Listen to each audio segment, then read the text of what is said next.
Welcome back, guys, to Balls Deep UFC. Today we're joined by Billy Goff, welterweight who's 9-3 in his professional career, 2-1 in the UFC, counting his knockout in the Dana White Contender Series. And it's very exciting to have him. He's a young guy, 26 years old, 26 or 25. ESPN has it differently. UFC has it differently. How you doing, Billy? How old are you? Dude, I'm 26. Thanks for having me on. It was I don't know why they have me differently, but I am 26. Okay, sweet, yeah. Young is the overall answer. You're still young. That's all you gotta know. So you're just getting started. Speaking of being young, you're only 12 fights into your career, and you've already fought at Bellator twice, and now at the UFC. Just at 26 years old, how does that make you feel? I don't know. I don't often think about it. I often kind of just like I'm doing what I'm doing. I've never felt out of place in a fight. I've never when I fought on the Contender Series, when I made my debut, I didn't feel like, oh, I don't belong here. Oh, I'm taking a huge it was a huge step up, but it wasn't oh, I'm taking on more than I can chew, or I am out of my league. I felt like I belonged everywhere I went. So I've never gave too much thought to it. It's all right, it's just another fight. It is cool. It's exciting to fight on a bigger stage. Like when I first fought for Bellator, that was awesome. I got to fight during COVID through Bellator, which that was awesome. Fighting for Contender Series and the UFC is badass. But I don't think about it too often. Right. I mean, you're really just thinking about your next fight. You know what I mean? That's not really on your mind, is that you're doing it. But as a fan point of perspective, or as a third-party perspective, it's pretty impressive what you're doing already at such a young age. And it's also interesting, you're at a point where if you do lose a fight, unfortunately, your last fight, it's kind of more like learn a lesson from it rather than an older fighter who's can't really afford to lose. You know, you kind of learn from it. And I wanted to ask you about your last fight. You lost, unfortunately, by unanimous decision to Trey Waters. What's the biggest lesson you learned from that? Listen to my coaches. I already knew that. I already know to listen to my coaches, but it kind of emphasized more so the importance of it, especially when you're having a bad day in the office. If anybody's going to get me to a win, it's going to be those guys. And had I just stuck to the game plan and because the biggest issue was that as soon as the fight started, I felt like I was in a rush. I don't know why. I didn't feel the best, and I was all right, I need to get a quick finish, because I don't want to prolong this because I don't feel great. Right. So I was yeah, go get after him. And part of it was going to be no matter what, I was going to be in his face, but having the awareness to recognize hey, you're feeling a little bit more tired than usual. Let's slow down. Let's fight a little smarter. My coaches kept telling me through multiple rounds, stop throwing body kicks, and I just didn't listen to them. I just was meh. I remember hearing them, and I just couldn't stop throwing them. Sure. Just couldn't stop throwing punches and moving forward, which I guess is it's a good bad habit. I'd rather be that than the guy who won't go. Right. I still need to be smart enough to slow down. I can't always fight at 100 miles an hour. Right. Well, so speaking of 100 miles an hour, especially you, 7 of your 9 wins have all come, including the Contender Series and the UFC, came by knockout. You know, so you kind of have that past history of that high motor coming at the guy, try to get the finish. But do you think that kind of could get in your way, like you said, in this past fight? It did only in the sense because I got tired. I was tired as I had a little bit of a dump, and I was walking into that. But the thing is hey, you do enough cardio so that if you have a dump, you'll still have the gas the whole way through. But if you have a dump and you fight at 100 miles an hour, it's gonna be hard to have gas the whole way through. So if I just recognize hey, you don't need to go at 100 miles an hour. He's not fighting that fast. He's already tired. Just slow down and slip. Because when I was at moments where I slowed down and was a little more careful, I was slipping a lot more punches. I was getting in cleaner. I could have done a lot more damage up against the cage. I wrestled like shit. And so had I just fought smarter and a little slower, I think things would have been a lot different. I believe I won the fight anyways, as it stands. but it shouldn't have been that close. And it is Sure. what it is. Hopefully I get that one back in the future. Going off on the 7 of your 9 wins coming from knockout, how do you think you can keep putting on those KO performances like you do? I think the biggest thing is, I mean, those are going to come from just the way that I fight, from fighting with pressure. Those are going to keep happening. The just making sure I show up mentally comfortable and like calm, collected, and focused, like, dialed in, and then the rest will be history. Like that's the biggest hurdle is once you show up and you're clean and you're precise. I don't think there's going to be too many people who can keep me from finishing them. Regarding like your career as on the younger side, I wanted to ask you, when was like you had a couple of professional fights. When was the moment you really like committed to this sport? I was saying I was going to be UFC champion after my first or 2 fights. I was sold immediately. Yeah. I was, because when I started wrestling, I was the same way. I'm just a very stubborn, all or nothing kind of guy. I'm either in it or I'm out. And it was, for wrestling, I grew up, that was my whole world. I wanted to be an Olympic champion, this and that. And then I didn't go wrestle in college. I just kind of puttered around. And I was like, man, I need to do something. And so I was like, all right, I'm going to go start training and do. I did a little bit growing up, went back and fell in love with it, got a fight. And then the fight was exactly what I needed. I was like, yeah, this is what I'm doing. You know, in my first interview, I talked to Coach Greg Jackson. I don't know if you know, like Jackson Wink, like pretty big deal coach. And I was talking to him about like who's an easier fighter to train, like who just like walked into your gym. Hey, I used to wrestle. Hey, I used to box. Like who's an easier? And he said the boxers kind of pick up wrestling quicker than the wrestlers pick up striking. But that doesn't seem really like the case for you because you have all these knockout wins and not as many submission wins. Why do you think that is? So I don't have submission wins because I don't care to go for submissions. I think I've thrown on. I have gone for 3 submissions, honestly. So I have grabbed 3 submissions, honestly. One time I threw my legs up to grab an armbar, but I didn't really try that hard. One of them, sure. The first one I ever threw was as a pro for one of my. I grabbed a Kimura, and I was doing it to just stall. Because I didn't care if it would have been hard to finish because we're up against the cage, and I grabbed the Kimura because I wasn't feeling good, and I was like, "Fuck this! Like I'm gonna slow this down." Excuse my language. And I grabbed the Kimura, and I was just holding him there. And if he moves, then it might open it up. If for now I can at least keep him pinned and give myself a breather, sit on top. The other time and it was actually before that, a guy was trying to shoot and take me down up against the cage, and I was trying to go for a guillotine. But he started moving away from it. So it worked to defend the shot. And then I tried to jump on a choke way too soon against Trey. But outside of that, I've never been someone who, like, I don't often go for submissions. I just don't care. I'd rather punch you in the face. I'd rather hit you. I'm a better grappler than I am a striker by a mile. I work really hard, and that's what made me. And I've got my coach Dexter. He's a phenomenal striking coach, phenomenal coach all around.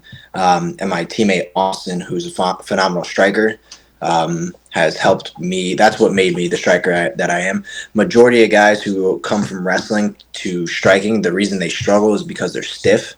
Wrestling's very muscly and hard and aggressive. And I didn't wrestle like that. I wrestled the same way that I fight, just relentless, just nonstop. But I wasn't very, like, I didn't snap a bunch. I wasn't heavy on the head. So I didn't have as stiff shoulders and a body. So that wasn't a hurdle for me coming in. Sure. But the thing is, I would say I haven't seen too many boxers come in and take up wrestling as well, but it makes sense because you don't need to be like, you don't need to learn how to be stiff. You just got to learn how to wrestle. Right. Right. Talking about your coach, how's that experience? When did he first, like, when did you join that gym? When did you start training with those guys? So when I was a kid, I had gone there for a summer, just to try it out. My dad wanted me to do a little bit before my school year, and I don't really remember much of it. I was only there for like a month or two. It was cool. It was fun. I didn't do any sparring or anything. I just learned little bits. It was mostly for wrestling, and I remember I wasn't allowed to do any of the moving around. I asked, I was like, can I move around? Like, can I spar or like jump in there? And he was like, no, you don't have big gloves. I only had MMA gloves. And I was like, oh, but I have these. And he was like, yeah, you can jump around, but I get to use those too. And I was Right. like, all right, well, never mind. Yeah. But after high school, when I was looking for, like, I want to go back to training, I went back to this place because I knew that they were an MMA gym, and there wasn't too many in the southeastern Connecticut area. So I was like, yeah, I'm going to go try this place out. And I just stuck. It was a perfect environment. They trained hard. They were cool people, and they're good people. And I was like, yeah, this is where I'm going. Are there any other bigger UFC names at that gym? No, I'm the only one that's made it to the UFC out of my gym. Until I think 2 years ago, I was the only active pro fighter out of my gym. And I think, I don't remember what happened first, me getting in I think I got in the UFC before anybody else turned pro. But we're a small gym. We've got Jake Kasky. He's fighting soon for a featherweight belt up at Cage Titans. He's an amateur. Eric Zane, he's an amateur. He's trying to get a fight soon. Jared Sweet, he's fighting.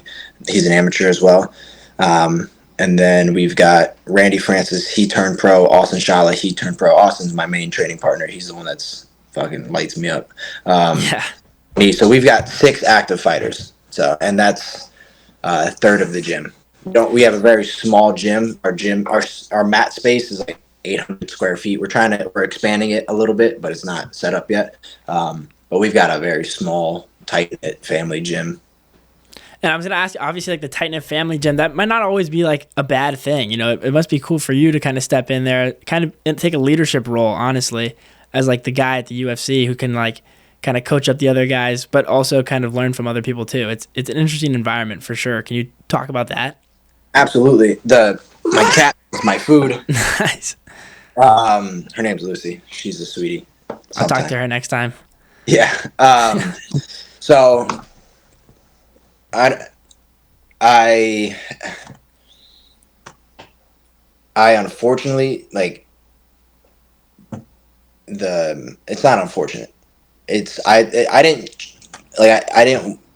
don't like desire to be a leader, like to take the leadership role. But because I am in the UFC and because I'm kind of ahead of the pack at the moment, for lack of better terms, Right. I'm kind of forced to, which helps me. Sometimes I'm not good at being considerate of that, and I get reminded a little more aggressively from some teammates than others of my responsibilities. So it's an interesting dynamic that helps me mature as a young man, and it helps me learn. I have to step back and think about some of the things that I say or do, or start teaching, or like, hey, what do I do?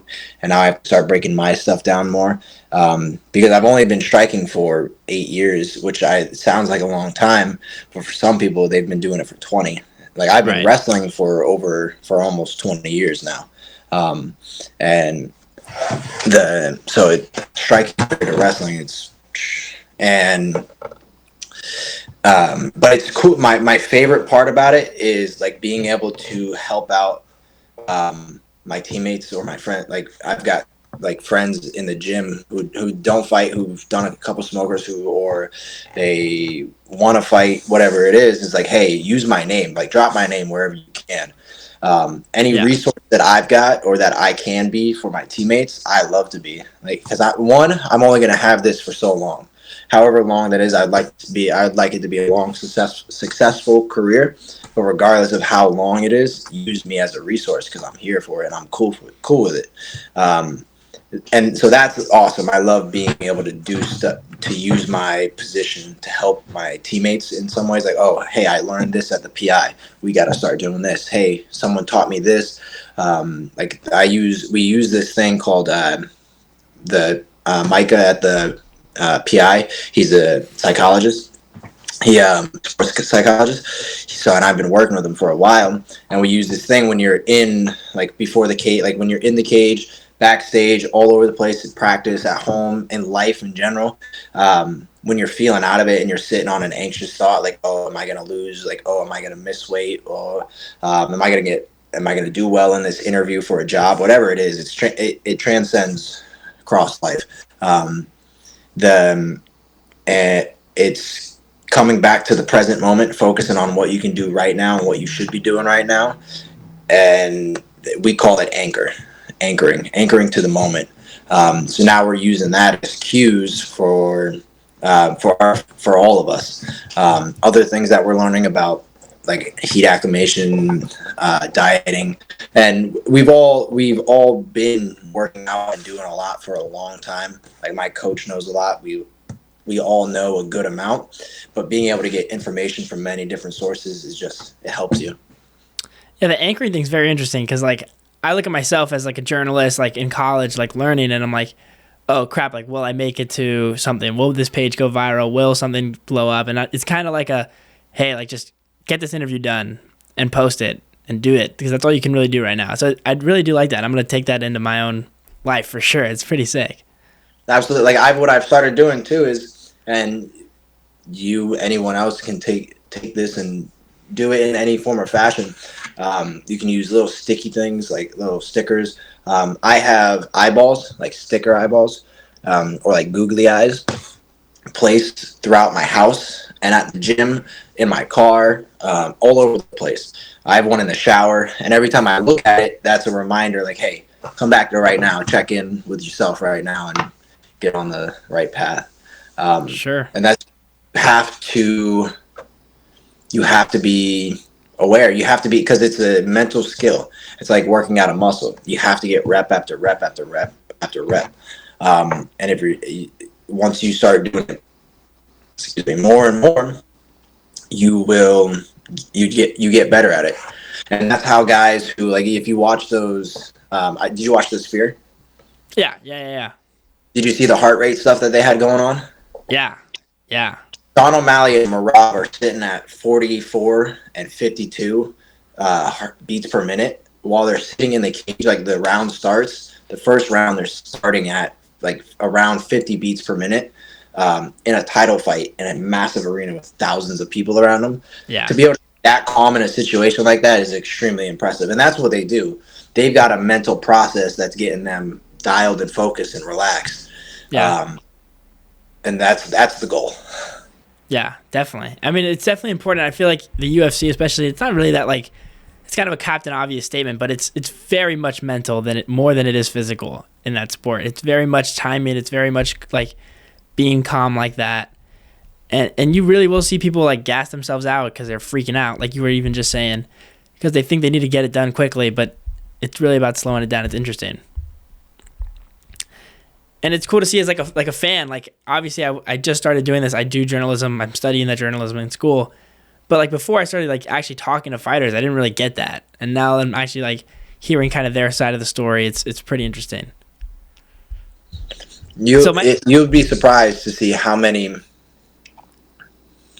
fighters, like I would love to see the number. There's no way to tell. How many fighters who would have won their fights had they just shown up a little better. Had they, like, the best guy, that if the best version of you showed up, how many of those guys would have actually won the fight? Well, even like the past couple, like, you're a welterweight, like the Bilal Muhammad Leon fight, like Leon kind of didn't show up all that much and Bilal did, and he kind of got the win pretty dominantly. Same with Sean O'Malley and Marab. A lot of people were saying that wasn't really Sean O'Malley. It was kind of like a shell of himself. it's interesting to see how like that affects people. Absolutely. It's a huge part of the game. Yeah. All right. My last question for you, Billy, is there any like planning on a return date? Like, what do you think about your next fight? What's the thought process on that?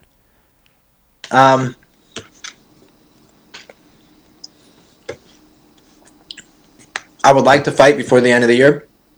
I'm not in a rush, but I'm in a rush. Like my coach and I were just talking about it today. I don't need to rush and take any fight that they offer me, but I want to fight. I'm looking for a fight. I'm ready for a fight. I've been asking for a fight since August, and they just haven't gotten me one. I doubt it's like I don't know what it is. I don't. I myself, because I have a manager, I don't have that conversation with the matchmaker, which is probably for the better. Like, it's better that there's a middleman in between, because it gives a buffer zone of me, because I'm going to say yes to almost everything. That's why even now, when my manager comes and asks me, like, hey, do you want to fight? I say, let me ask my coach. Yeah. I want to fight, but I got to ask my coach. He knows how it works. He's like, hey, it's up to Dexter. If he says yes, we fight. If he says no, then we're not fighting. But I'm always saying yes, so that's the problem. And that's what every fighter says. Yeah. I want to fight on, like, as long as I'm healthy and feeling good and I want to fight, I'm going to say yes. I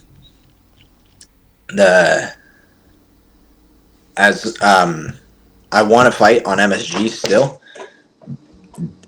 Will they get me one? I don't know. Probably not. It's a big card that they're trying to, and it's booking up fast.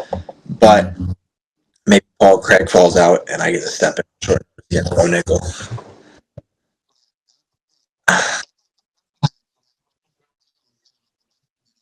Yeah, and that would be like, I believe I could out MMA wrestle him. I can't honestly, like, it's fucked up for me to say because of my last performance of shitty wrestling. Yeah, that would be Michael sick. Bisping saying That'd be that a I good had to wrestling learn what a match. You know, crackdown that's is. his whole bag. Like, It's kind of like the wrestling. That's so in him. disappointing and breaks my heart. I know what a crackdown is. I'm a very good wrestler. I just have not ever put it on display. I've rarely ever put my grappling on display, but I believe I'm a high level grappler. Like, I go to other schools that are really good and I can hang. I'm not saying I'm the best by any means. I got a lot to learn. From my coaches themselves, let alone from the best people in the world. But like, I'm a good grappler, and to have that perception that I suck at wrestling fucking sucks. Seeing that 1 out of 12 takedown attempts, it's like, God, dude, shooting with my head down. Yeah. Well, like you said, it wasn't your day. Like, some guys it's just sometimes just not your day. Yeah, but I mean, it sucks, but I hope that people who watch that understand, like, hey, he looks gassed. This isn't how he normally is, even though a lot of my fights have not gone that much of a distance. But I don't really ever, like, normally I don't get that tired. I've got phenomenal cardio. I was feeling a little tired before I even walked out. But like, that's my bad day. That's a bad day in the office. And I put on a fight of the month, fight of the night, and I arguably won that fight. Right. So if you catch me on a good day, you're getting fucked up, dude. Yeah. Well, I mean, anyone that can, like, just, I'll let you go now, but anyone that peeps your record, like, you get wins in a pretty dominant way. Like, I feel like I watched that fight. It was pretty clearly not your best day. So I'm very excited to see your return, though. I'm excited to see you back in the octagon. Obviously, you're young, on the rise prospect, so that's always exciting. And it's what the division needs. That division, a lot of old heads at the top right now, kind of. There's a lot of guys in there, though, that are good. There's a lot of guys who are climbing up. Shopcott's one of them. JDM, Ian Gary. Michael Morales just had that big win. He just shot up. 16-0. Yeah. There's a few guys. What's his name? Bonfim. He's good. There's a good, like, the welterweight division is pretty stacked. Yeah, it is. And it's exciting. But what it does is, like, okay, why is it so confused? Like, it's confusing as to, like, all right, if it's so stacked, why is there such a little amount of fights happening? Like, if you look at every card month to month to month, there's like 3 welterweight fights a month. And it's like, Right. why? Right. Is it just all like a lot of guys are getting hurt? A lot of guys are just not wanting to fight. They're wanting to fight a slow pace. I don't know. Yeah. Even like the bottom of the top 15 is like Kevin Holland and like Michael Venom Page, like big names at the bottom. It is surprising that there's not more welterweight fights. It's a big division to have more fights in for sure. Absolutely. All right, Billy. Thank you so much for doing this, man. I really appreciate it a ton. No problem. Thanks for having me.